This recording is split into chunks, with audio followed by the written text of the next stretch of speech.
एक दूसरे बोलो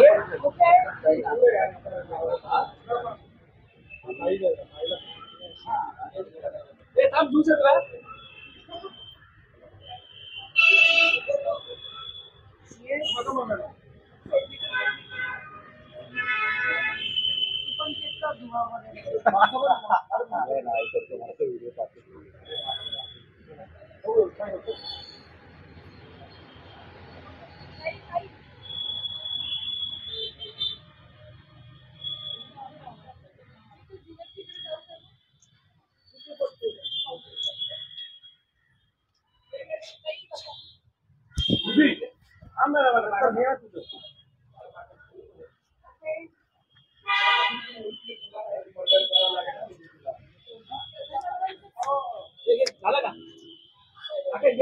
अरे बुलेट नीट झाले, ऑफिसचा फोन येतोय.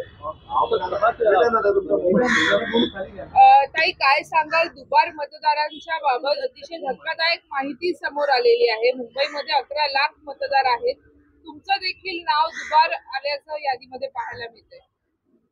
खरं म्हणजे पहिला आवाज जर राहुल गांधींनी उचलला होता पूर्ण देशात, या संपूर्ण निवडणूक आयोगावरती मोठा प्रश्नचिन्ह केलं होतं. त्या प्रश्नचिन्हाला आयोगाने कधीही उत्तर दिलं नाही. उत्तर देत होते ते भारतीय जनता पार्टी आणि गद्दार जे दुसरे पक्ष त्यांच्यावर असलेले, ते उत्तर देत होतं. उत्तर अपेक्षित होतं यांच्याकडनं, आयोगाकडनं. आयोगाकडनं जेव्हा संपूर्ण देशात आवाज उठायला लागला, त्यानंतर स्वतः आमचे युवा नेते, वरी विधानसभेचे आमदार, आमच्या पक्षाचे युवांचा प्रमुख आदित्य ठाकरेंनी हा आवाज पुराव्यानिशी उचलला. पण त्यावेळेला सुद्धा आदित्य ठाकरेंना उत्तर भारतीय जनता पार्टीच्या प्रमुख नेत्यांनी दिली व त्यांना वेगवेगळ्या नावानी संबोधायला लागले. त्यांच्या कामाचं खच्चीकरण करण्याचं काम. पण आता तर निवडणूक आयोगाने जे जे बाजू घेत होते त्यांच्या खाडीत थोबाडीत मारली. कारण आम्ही आमदारकीला मतदान केलं आणि आम्हाला तुम्ही दुबार ठरवतात म्हणजे नक्की कुठे बसून बोलतेय. ही यादी बनवली आणि हे निवडणूक आयोगाचं काम नाही का? मग त्यांना निवडणूक आयोगाला जे सगळेजण संबोधितात, हा कुठला आयोग आहे? आणि त्यांच्या भाषेत मी बोलते, मी माझी भाषा नाही, या भांडी भाषा आयोग आहे. मग अशा पद्धतीने तुम्ही येऊ, म्हणजे माझं नाव नाही, मी एक जागरूक नागरिक आहे. मतदानाच्या वेळेला तुम्ही आम्हाला दुबार म्हणून बाहेर पण काढू शकता. म्हणजे सगळे अधिकार तर हळूहळू काढून घेतातच आहेत. खरं म्हणजे आज संविधान दिन आहे. मी त्या संविधान दिनाला सॅल्यूट करून, नमन करून त्याचं स्वागत करते. संविधान आहे, परमपूज्य डॉक्टर बाबासाहेबांना सॅल्यूट आहे. ते त्यांनी दिलं या देशाला, लोकशाही दिली. पण आज त्या संविधानाचा अपमान होतोच आहे, पण त्याचबरोबर ठोकशाही येते. तुमच्या प्रभागामध्ये सुद्धा 8,000हून अधिक मतदार हे दुबार असल्याचं पाहायला मिळतंय. केवळ वरळीमध्येच मोठ्या संख्येनं हे सगळे जी साऊथ विभागातले मतदार दुबार असल्याची संख्या खूप मोठी आहे. आता जेव्हा आदित्य ठाकरेंसहित सगळे प्रश्न करतायत, तेव्हा महाराष्ट्राचा आयोग मुंबईमध्ये त्यांच्या असलेल्या कामामध्ये मग ते महापालिकेवर ढकलतायत, मग महापालिकेत त्यांच्यावर ढकलते, मग ते केंद्रावर ढकलताय. म्हणजे आयोगाची ढकलगाडी चालू आहे. आणि हा आयोग ठरवणार या देशाचे आम्ही नागरिक आहोत की नाही, हा आयोग ठरवणार की आम्ही मतदान करायचं की नाही. अशा आयोगाचा मी धिक्कार करते. तुम्ही सांगा की तुमच्या नावासमोर स्टार आहे, म्हणजे तुम्ही दुबार मतदार आहात. आता तुम्हाला हमी पत्र सुद्धा द्यायचं आहे. मी काल जाऊन फॉर्म भरला. आता ठीक आहे, सगळेच मतदार याबाबत जागृत असतीलच, तुमच्या माहितीने आता ते जागृत झाले, पण प्रत्येकाला कळणार नाही माझं नाव दुबारमध्ये आहे का. म्हणजे तो मतदार जर मतदानाच्या दिवशी आतमध्ये गेला तर त्याला बाहेर काढतील. कुठे अजून दुसरं नाव कुठे आहे तुमचं? म्हणजे एक तर तुमच्या आता तुमच्या माध्यमातून मी आयोगाला तेच विचारते, माझं नाव मला तर कुठे दिसत नाहीये. मग तुम्ही प्रिंटिंग मिस्टेक करून बाहेर निघणार का? आणि जर प्रिंटिंग मिस्टेक म्हणत असाल तर तुमच्यावर कारवाई का होऊ नये? तुम्ही कोण ठरवणारे आम्ही मतदान करायचं, आम्ही कोणाला करू काय करू हा वेगळा भाग आहे, पण आम्हाला मतदानाच्या प्रक्रियेत ज्याला सर्वोच्च स्थान आहे त्याच्यापासून आम्हाला वंचित ठेवणार. माजी महापौर होतात, माजी महापौर होतात, म्हणजे पहिली व्यक्ती म्हणून मुंबईचा प्रथम नागरिक नागरिक असं असताना हे तुमचं नाव हे जाणून बुजून केलंय का असा आता संशय आमचा वाढत चाललाय. मुंबईत 103 मार्क नाव असणारे सुद्धा अनेक मतदार आहेत. 4 लाख लोकांची नावं वारंवार घेतल्यामुळे तब्बल 11 लाख बोगस मतदार तयार झालेले आहेत. 103 वेळा नाव नोंदवणी करता पण यंत्रणा काही करत नाही. मग आम्ही तुम्हाला सारखं जे आदित्य ठाकरे प्रेझेंटेशन देऊन जे दाखवत होतो त्यालाही तुम्ही हास्यास्पद घेतलं. तुम्ही म्हणजे जे निवडणूक आयोग आहे आणि निवडणूक आयोगाचे जे प्रमुख आहेत ते 10 तोंड त्यांची भाजपाची बोलल्यानंतर बाहेर येतात. पण नक्की हा प्रमुख निवडणूक आयोग कोणाच्या घरी बसून हे केलेलं कांड आहे असं मला विचारायचं. कोणाच्या घरी बसून केलेलं कांड आहे. मात्र ज्या प्रकारे पत्रकार परिषद या नगर पंचायत नगर परिषदेच्या वेळेला निवडणूक आयोगाने घेतली होती त्यावेळेला दुबार मतदानावरती आम्ही केवळ फॉलो करतो असं त्यांनी म्हटलं. ते स्वतः काही बोलतात, त्यांचं बोलणारं तोंड त्यांचं आहे, पण ही 10-12 तोंड बोलल्यानंतर दिसतंय की ते त्यांचेच विचार घेऊन चालले.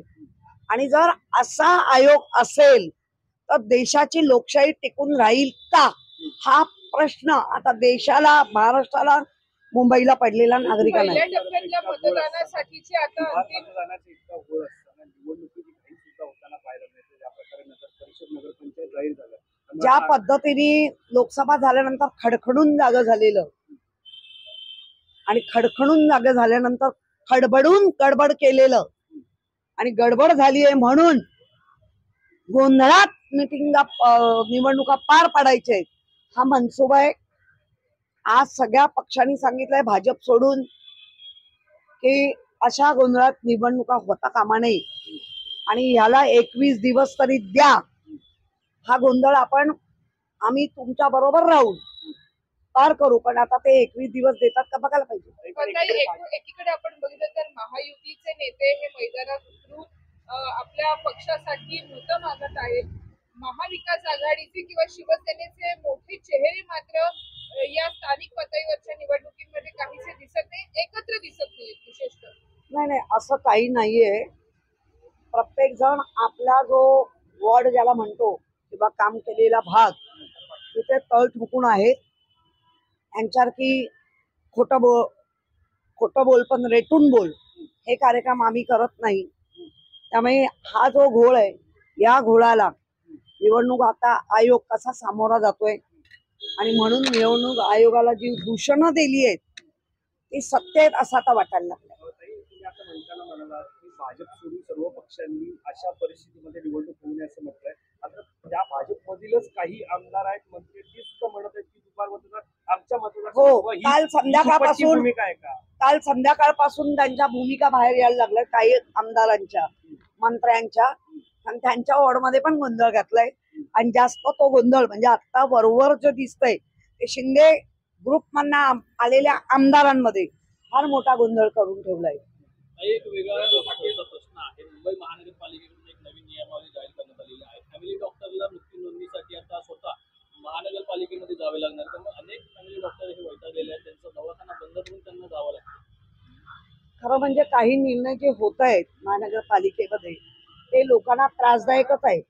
म्हणजे मृत्यूचं सर्टिफिकेट द्यायचं की नाही एवढे डॉक्टर रिकामी असले पाहिजे ना, कारण त्यांचा स्वतःचा एक व्यवसाय आहे.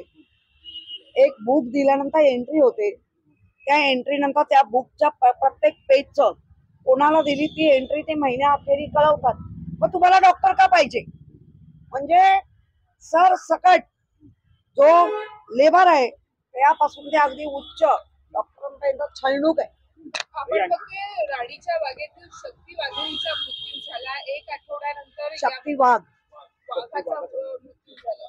जवळपास 8 दिवसांनी ती बातमी समोर येते. मुळामध्ये ITIच्या माध्यमातून ती बातमी समोर येते, मात्र प्रशासनाकडून काही सांगितलं जात नाही. नाही हा खरं म्हणजे हे रॉंग आहे.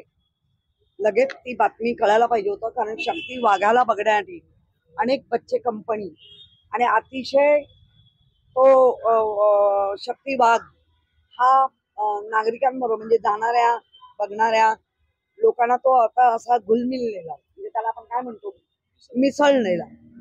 आणि मी चौकशी केली तर मला असं लक्षात त्यांनी आणून दिलंय की ते खाण्यामध्ये एखादं, कारण ते हाडं पण चावतात, त्याच्या कुठेतरी इजा झाली असावी. आणि जसं आता माणसाला अचानक अटॅक येतो ती जास्त शक्यता त्यांना वाटते.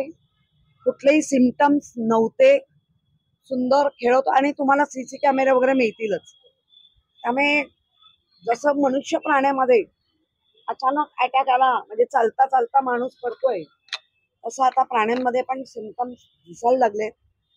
त्यांना इथे काळजीचं कारण झालंय. त्याच्याबरोबर जी वाघीण आहे ती आता फार हिरमुसली आहे.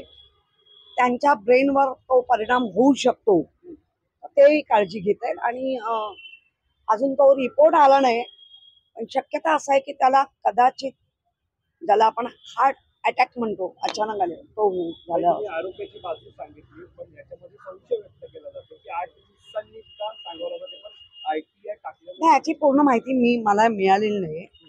त्यांचं म्हणणं आहे अगदी ज्या दिवशी घडलं त्याच दिवशी कळवलेलं आहे ऐकताना, आणि त्याची कारणं जोपर्यंत येत नाही तोपर्यंत त्याचं सांगणं, प्रसिद्ध करणं असं त्यांना संयुक्तिक वाटलं नाहीये. आता ते पोस्टमॉर्टम रिपोर्ट तो काय बँगलोर काय कुठेतरी जातो आणि मग येईल. ठीक आहे.